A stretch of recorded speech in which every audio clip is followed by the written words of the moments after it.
Guys, good morning. Today's Tuesday. Ano na tayo ngayon?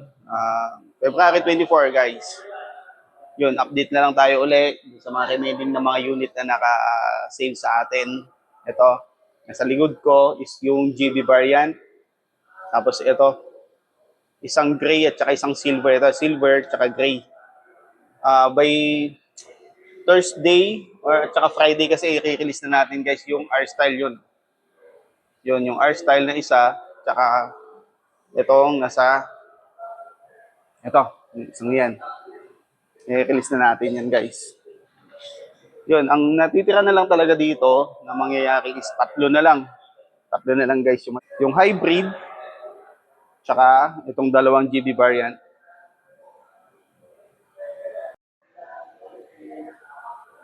Yun guys, kung nagtataka kayo kung bakit naka-sale tong mga unit na nandito, ayan, bakit, at saka bakit inuubos, baka isipin nyo na inuubos na lang kasi nga magsasara or wala nang darating. Ka-clarify ko lang sa inyo guys, inuubos namin to at saka sinale namin tong mga unit na natitira sa amin dahil alam nyo naman guys na wala na yung Astara Philippines. Unit pa ng Astara itong nabili namin to na kailangan namin ibenta na. Para once na dumating po yung mga unit na from JAC International na, which is yun na kasi yung hahawak dito sa Pilipinas, yung JAC International, yun na po, yung unit na ng JAC International, yung ibebenta natin at saka wala na tayong backlog dito sa mga unit na to. Yan. Although in-acquired naman ng JAC International lahat ng mga unit ng Astara, kaya lang syempre sa inventaryo natin, mas maganda pa rin kung fresh yung unit na ibebenta natin. Hindi fresh na na hindi ko sinabing second hand to mga to. Fresh na galing mismo sa JAC International na. Hindi na unit ng Astara Philippines. Yun lang naman guys yung clarify lang bakit natin naka-sale to yung mga unit na nandito dahil Astara unit pa tong mga to. Nabili pa natin sa Astara. Yun.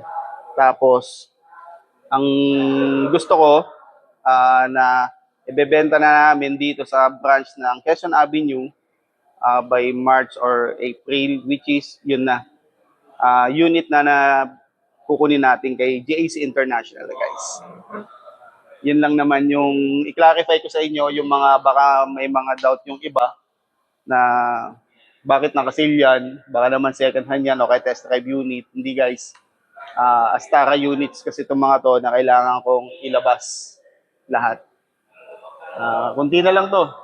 Kaya yung mga naghahanap ng mga naka-sale na unit, ito na yung pagkakataon nyo guys. Ito ay pakitin ulit.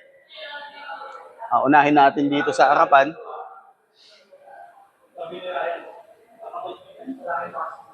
Ito guys yung GB variant. Yan. Brand new to guys ha. Brand new to mga to yan. Mga naka-plastic pa yan. Ito yung super stock silver na GB variant guys.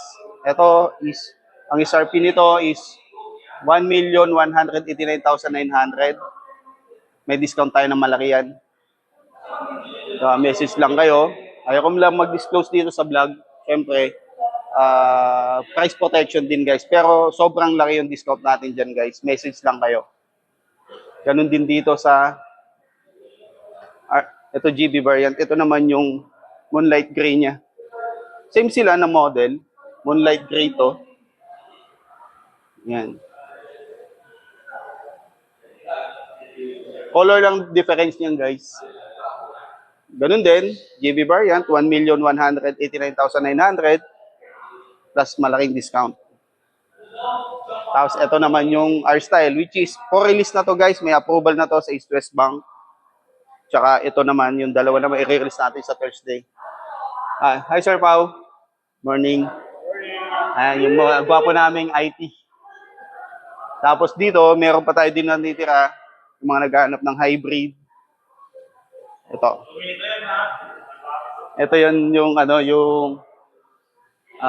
hybrid na M2.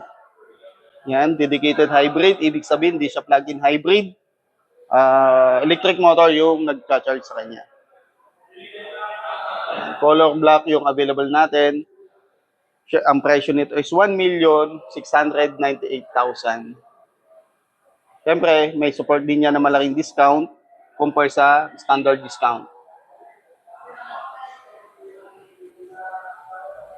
Yun. Yun lang guys, update lang para sa mga unit na naka-sale. Ulitin ko, hindi ito inuubos para magsara or hindi na mawawala ng JAC dito sa Quezon Hub. Inuubos natin dito dahil Astara unit itong mga to. Kailangan natin is yung JAC International unit na yung i-display ko dito guys. Yan. Yan lang. Yan na lang yung natitira.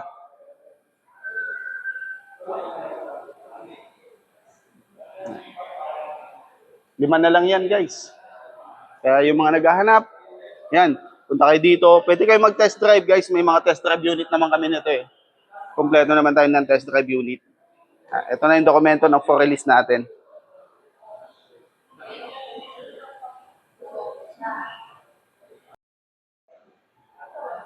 Yun lang guys. At hindi ko na patatagalin itong video na to. At alam ko naman na marami pa kayo ginagawa. At maraming salamat sa pagpanood dito sa videos natin na update lang.